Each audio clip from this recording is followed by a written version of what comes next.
Hey, Amy, it is Matt Yarditsky. Wanting to follow up on your court date on 426. Whatever happened with that? Were you able to get the house in your name? Actually, I did go in and they seen the will. They put it through a probate, Yep. and that is where, though there is a will, right now we're at just a bit of a standstill because I have a multitude of siblings. And what it is they want every sibling to sign this piece of paper stating that they acknowledge the will, not that they can change it, Right. but that it has taken place. I did, however, get Uncle John into AMHA, so tomorrow he will actually, we're taking him in.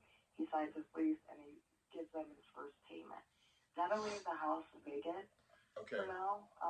Okay. But if my siblings refuse to sign the paperwork, the court says that that's no issue. Then they would just send that will to their address, and they would take a green they would have like this green postal service Right. as documentation that they did, however, receive a certified mail. Right. Right. Right. So Um. then by then I have to just pay $100 for each of these things to get filed. Once that happens, then they'll put the house in my name. Once the house is in my name, I have free range to sell the house or a multitude of things that they informed us of. Right. But I'm just right now. Tomorrow morning, I meet with a lady from the probate court at 8:30 in the morning, Mm-hmm. and that's when she's going to come in and double check because they said they ran my parents' names and they do not believe that they were on Medicaid. So, seeing so that they weren't on Medicaid, they believe that it was a part of Uncle John's delusion that people came in and recorded, the home and Right. asked for their assets and things of that nature. So, right now, that's the second standstill is that they're about to run my parents' social security numbers. Mm-hmm. And then once they run that, then because they said the paperwork that they gave me is official to getting the house put in my name and that statute. But if they were on Medicaid, that they would just give me different paperwork, and that still don't change the fact that I was the beneficiary in their will. Right. Right. Okay. Well, congratulations on making quite a lot of headway since we last spoke. That because I know you're busy with your own family and Uncle John getting Uncle John out of there. So a few questions. Well, first off, I if needed, I actually have a really good probate attorney. So depending on what happens tomorrow, if they give you any pushback or if you do run into any issues, let me know because I've got a great probate attorney named Cassie in the area. And I've already, because I had already discussed this with her a couple months back when we initially spoke, and you weren't entirely sure what you were going to do or how it was going to play out. It seems like things are actually going along pretty smoothly. I'm just out of total curiosity. How many siblings do you have? Well, living, I have my sister Misty, Tammy, and Heather, and Emily. My brother Michael passed away, and so did my sister Christy. Oh my gosh. All right. But what they said is, seeing so that the siblings that had passed away, my sister Christy did not have any siblings. She died as an infant. But my brother Michael that passed away, they would want his children to also sign the paperwork, which um, and Michael had signed over custody of his children. Like I explained to you, he was a known drug addict and had substance abuse problems. Right. So he signed over his rights to them children. So to be honest with you, I'm not legally sure if they need to be involved or not because they were adopted by another man and his ex-wife that she was cheating on, him with his neighbor, and they eventually ended up getting married after Michael's divorce. Well, regardless, after this, you should write a soap opera because I think you might have a story. So we'll put a pin in that. And again, I honestly don't know that. I'm not sure. I know typically if someone signs over their rights to an heir like the children, I think they would need to, but then yeah, it sounds like they were adopted and all sorts of mess happened. So um, How long? Because they said you didn't necessarily need to get their signature. Are you even going to try to get signatures, or are you just going to go right to the next step and see Well, if you could send it to them? I do speak with my younger sister, Misty. She's only a year and a half apart from me, and we've been close our whole life. So I explained it to her. Misty signed that document, Mm-hmm. and with the probate court seeing that, I have at least made an approach as to trying to get siblings to sign. Right. I also let them know that my other sisters, I'm not on, you know, great standing with my sister Heather, seeing so that when Michael passed away, she refused me and my other two sisters to show up at his funeral and Oh things my of that gosh. nature because I just didn't want to be affiliated with him at the time because, his strong substance abuse, Right. the fact of, what happened with my mom. So there was a distance there. Then my sister Emily, and she's my father's firstborn daughter, but that's from another relationship. And Emily did not come around us whatsoever throughout growing up. It Mm-hmm. took me to be in high school and to know a kid that said, is Emily really your sister? She goes to Talmadge. And I was like, yeah, she actually is. And that's actually how I brought Emily to the house to meet my dad for the first time in like 18 years. Oh wow. So, and then even after that, she was distant from him. But we don't share the same, upbringing or um, bond with my father. She actually Mm-hmm. didn't even come to see him while he was on his deathbed in hospice at home in my care. So I'm not sure exactly how all that's going to work out, but as long as they just send the documentation to them, there shouldn't be an issue, period, because there's nothing that they can do about it, is what I've been informed. Right. Right. Okay. Do you want me to call Cassie and see if maybe she would set up a consultation with you just so you could get a better idea of what's going to be involved? Because there might be a really faster way to get this wrapped up, or everything you're saying might be exactly what you should be doing. It just seems like you don't really have time to waste because you are busy with your own life.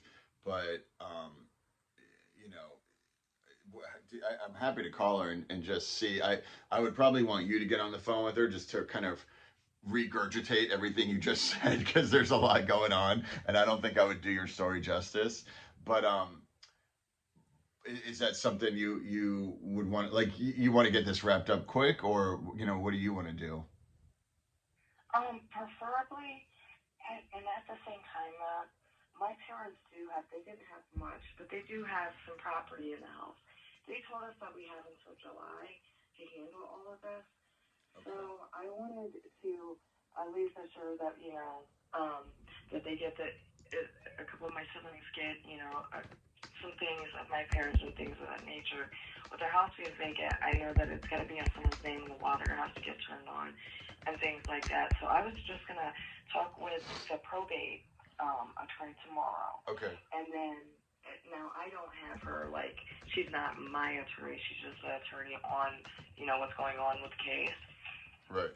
But speak with her pertaining to what happens, and then possibly if I could give you a call after I speak with her tomorrow, and Yeah. then we can possibly hit up Cassie. Said, Cassie. Yeah. Yeah. That sounds great, and I think that's a great idea. It's just so you can get a better idea of what's going on.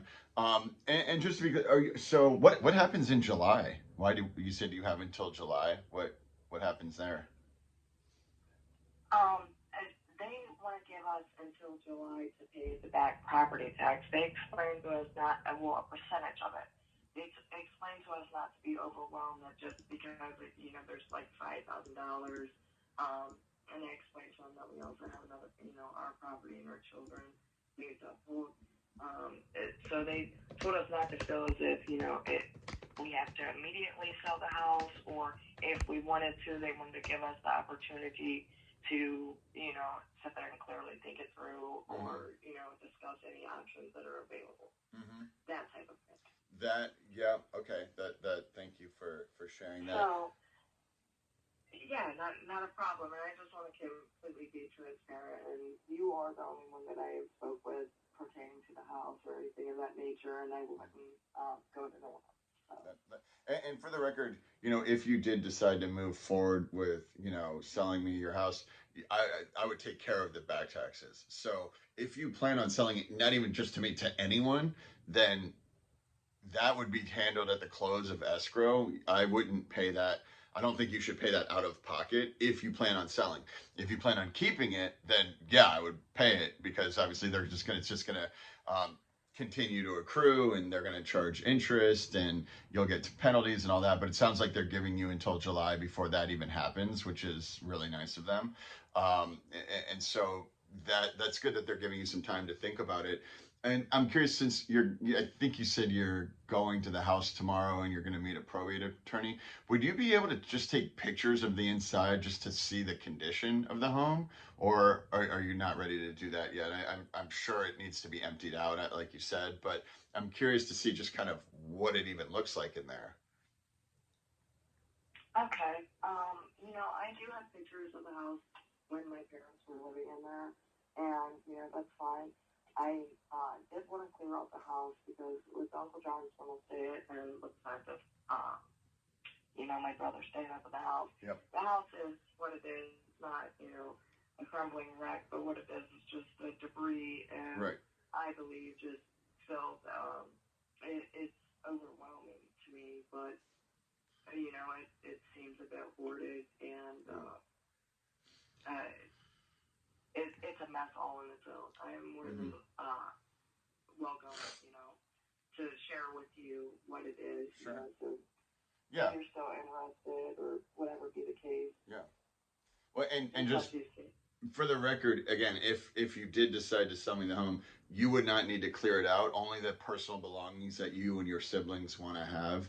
I would actually, I deal with hoarder situations all the time. So I would be the one that would buy or rent a dump truck or a dumpster and have a crew go in there and clean out anything that you guys didn't take out of the home and didn't want to keep. So you don't, at least for me, it's about the convenience. You're not going to have to deal with the taxes.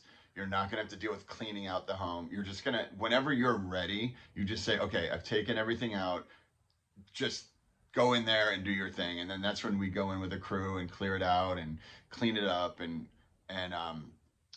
you shouldn't have to deal with that. And I know you live right next door, so I think it'll be cool if we could kind of do it up nice, so to increase the property value in your neighborhood, and then you actually see that it goes to a good family or a good renter that needs somewhere to live that's clean and safe. I appreciate that because cleanliness is a big thing to me. I've also been told that I have like OCD issues. Amen. And I was completely overwhelmed, and then I just thought, wow, the circumstance from a couple years ago when my parents were in the home to what it is now, and just been ripped through and raided, and I asked myself how people could actually live like that. Luckily, there's not damages to the home in general, but it's just overwhelming. I believe filth. So. Okay. Well, let's just take it one day at a time. Don't get overwhelmed. And it's honestly, it sounds like you're doing such an awesome job with moving along the process of probate, because just that alone can be quite overwhelming and daunting. So why don't we'll just put a pin in it. If you go and meet the attorney over there tomorrow, I'd appreciate if you could take a few pictures just so I could, again, kind of see what we're dealing with. And then if we want to circle back, how about I call it, what's today is Tuesday. I'll call you on Thursday morning and we can kind of reconvene and see how the talk with the probate attorney, the caseworker went. And then if we want to move forward with at least setting up a consultation with Cassie, my probate attorney. Does that sound good? Yeah, that sounds great. Awesome. Okay. Well, I'm going to let you go. I know you're a busy lady, but I appreciate, all the information. It was great to catch up, and I will call you in 2 days. If you have any questions or issues, just text me before that, and I'll be sure to respond.